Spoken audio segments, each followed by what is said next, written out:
Puji Tuhan, Shalom Bapak dan Ibu Saudara-saudari yang dikasihi Tuhan di dalam program ini Panggilan Iman. Dan saya selalu menyapa di dalam kasih dan anugerah Tuhan Yesus. Dan tahukah saudara saat ini sedang booming atau tren yang namanya spirit doll. Dan memang tren itu ada yang baik, tapi banyak juga cenderung yang keliru, yang salah. Bagaimana pandangan iman Kristen atau pandangan jawaban dari Alkitab yang kita percaya di dalam perkataan kuasa firman Tuhan? Namun sebelumnya kita terlebih dahulu melihat cuplikan video berikut ini. Selamat menyaksikan. Dera, Mimina, Budi Delisa, buset, enak Mimina,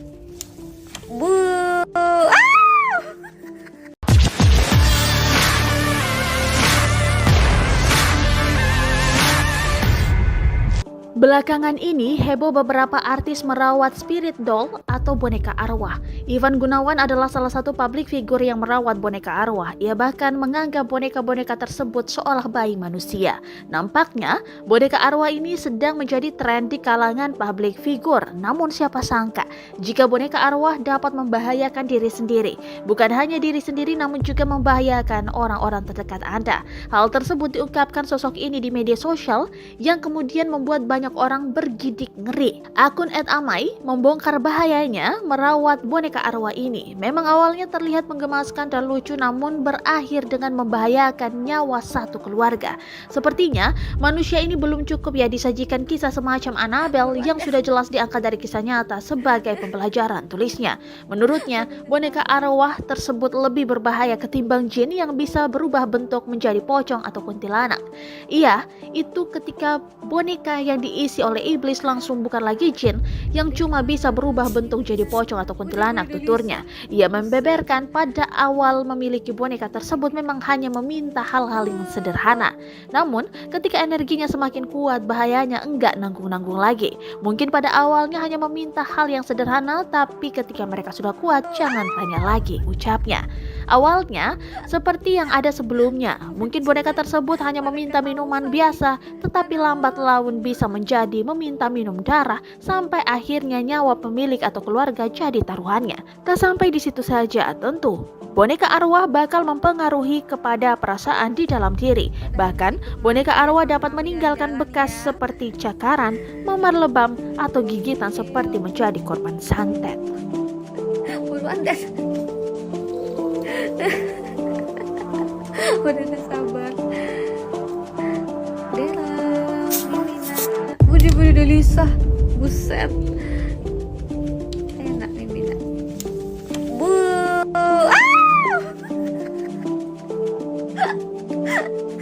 Muncrat, pada kehausan nih, aduh. Pada habis ikut main ya sama mami jalan-jalan ya. Gokil.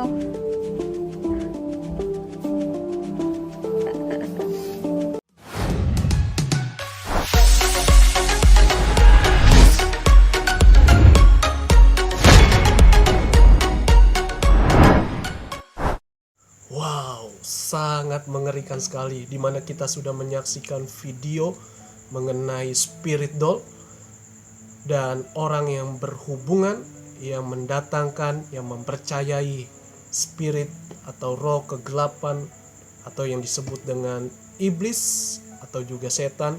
Tentu iblis itu tidak gratis, dia pasti minta tumbal, minta darah, minta nyawa, yaitu orang itu sendiri atau juga keluarga atau anak-anak atau orang lain.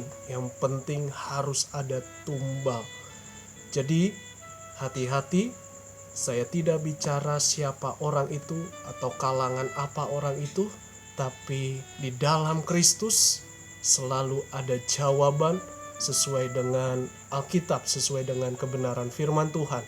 Dan ini renungan saya, yaitu membahas tentang spirit doll, mendatangkan malapetaka.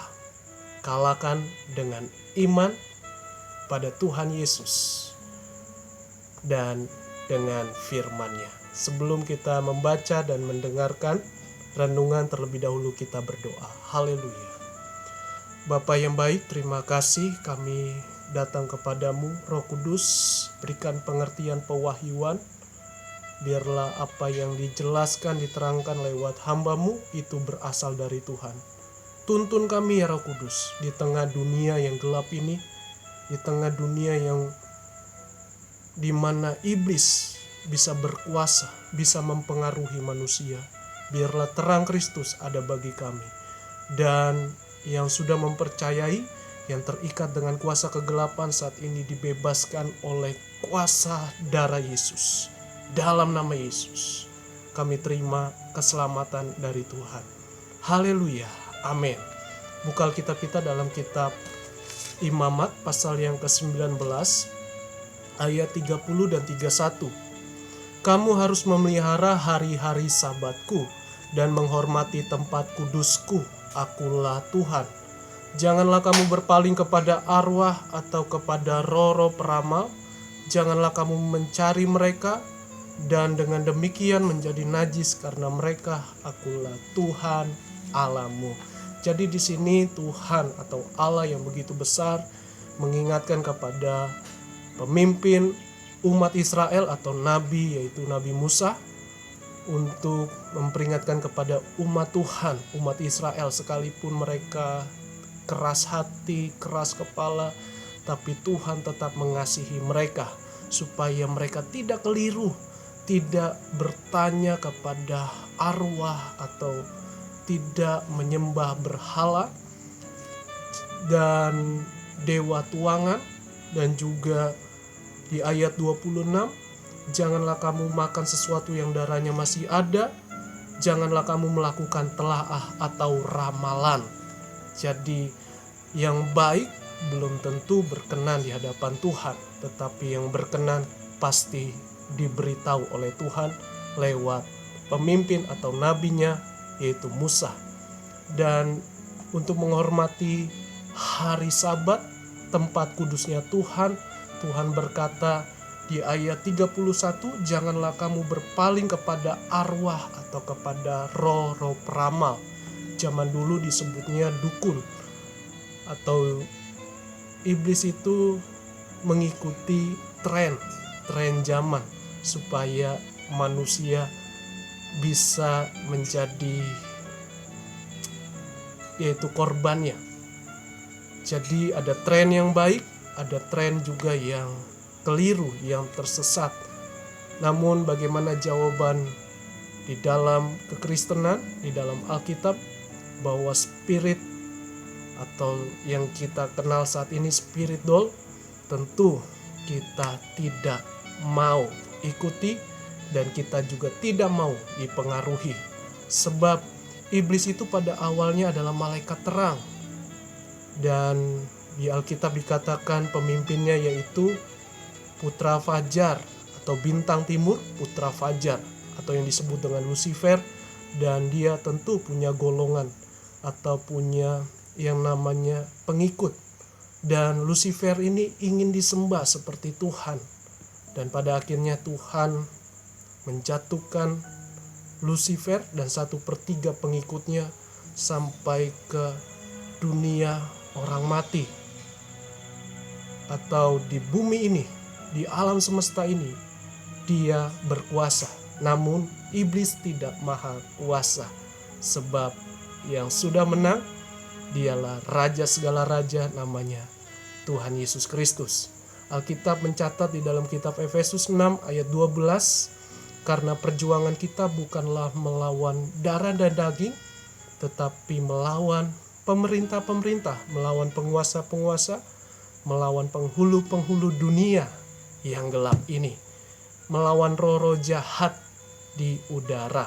Jadi ambillah perlengkapan senjata Allah dengan sederhana, yaitu iman kita kepada Tuhan Yesus dan juga kuasa perkataan firman-Nya.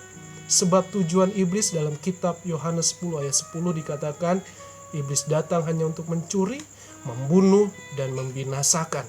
Jadi iblis kelihatannya memberikan kekayaan, kesuksesan. Sebenarnya dia sudah mencuri. Mencuri dari mana? bisa saja dari generasi atau dari keturunan kita kalau kita sudah berkeluarga, atau dari nenek moyang kita ada kutuk atau yang disebut dengan jerat iblis. Jadi iblis itu hanya mencuri, membunuh, dan membinasakan. Itu tujuan iblis. Iblis adalah bapa dari segala pendusta. Dia begitu hebat, lihai, cerdik, dan dia adalah bapa segala pembohong terhadap manusia. Tujuan iblis yang kedua yaitu mempengaruhi dunia dan manusia. Dia berikan iming-iming, kelihatannya membahagiakan, dan bisa diterima secara logika manusia, bisa diterima secara budaya, bisa diterima secara zaman yang terus berubah kepada tren. Sekali lagi, tren itu ada yang baik, tapi tren juga banyak yang keliru. Iblis juga merusak pergaulan yang baik. Sebab Alkitab berkata, pergaulan yang baik atau pergaulan yang buruk, maksud saya, merusak kebiasaan yang baik. Jadi iman kita kepada Kristus tidak boleh dan tidak mempercayai penyembahan berhala, berzinah dengan cara percabulan. Sebab orang yang menyembah berhala sudah berzinah secara roh atau spirit. Yang kedua, tidak boleh bertanya atau meminta petunjuk dengan ramalan atau bintang-bintang atau menelaah atau roh-roh peramal. Siapapun dia, jangan bertanya. Lebih baik kita berdoa, beriman, dan kita bertindak. Dan itu semua akan mendatangkan murka Tuhan. Jadi Tuhan sendiri yang berperkara kepada orang tersebut. Jadi saudara, jangan minta petunjuk kepada roh-roh peramal. Yang saya sebut dahulu disebutnya dukun, sekarang lebih keren lagi disebut dengan penasehat spiritual. Jadi ujilah segala roh. Firman Tuhan berkata, ujilah segala roh. Sebab roh yang bukan dari Tuhan, pasti dia akan melawan Tuhan. Jadi sekali lagi, jawaban firman Tuhan mengingatkan kepada kita, jangan bertanya, jangan meminta, jangan berpaling kepada arwah. Sebab apa? Serangan iblis di tahun baru di tahun baru ini, maksud saya, yaitu dia menebarkan spirit-spirit ketakutan, spirit-spirit yang mempengaruhi manusia. Dan orang itu yang berhubungan, yang berkomunikasi, yang mengundang, pasti terkena yang namanya murka Tuhan atau alam kubur, kutuk alam kubur. Maksudnya apa? Kita berkata bahwa langit menjadi tembaga dan tanah menjadi besi. Dengan kata lain, bumi atau alam semesta ini menolak kita. Apalagi Tuhan, Sang Pencipta, pasti dia murka kepada kita yang menyembah berhala atau kepada kepercayaan ilah-ilah lain atau roh-roh jahat itu sendiri. Jadi saya percaya Roh Kudus lebih hebat lagi menerangi di hati saudara saat ini. Biarlah hati kita terbuka untuk menerima, yaitu pribadi Allah sendiri yang kita kenal disebut Roh Kudus. Dia akan berikan kita hikmat, dia akan menuntun kita kepada kebenaran, kepada terang Kristus. Jadi hati-hati, jangan sampai kita dipengaruhi dengan dunia ini. Jangan sampai kita dipengaruhi dengan hal-hal mistis atau apapun yang bertolak belakang, yang bertentangan dengan firman Tuhan. Itu saja yang saya bisa bagikan. Ada 3 hal saudara boleh ingat, yaitu yang pertama, di atas segalanya hanya satu yang kita sembah, yaitu hakikat Allah yang kita sebut dalam diri Tuhan Yesus. Yang kedua, dahulukan hidup selalu memiliki keintiman dengan Tuhan, memuji, menyembah, baca firman, berdoa, dan melakukannya. Dan yang ketiga, dengan hidup beriman, penyertaan kuasa darah Yesus pasti melindungi kita. Mari berserah dan lakukan bagian kita. Itu saja. Tuhan Yesus memberkati iman kita dan tetaplah andalkan Tuhan. Haleluya. God bless you.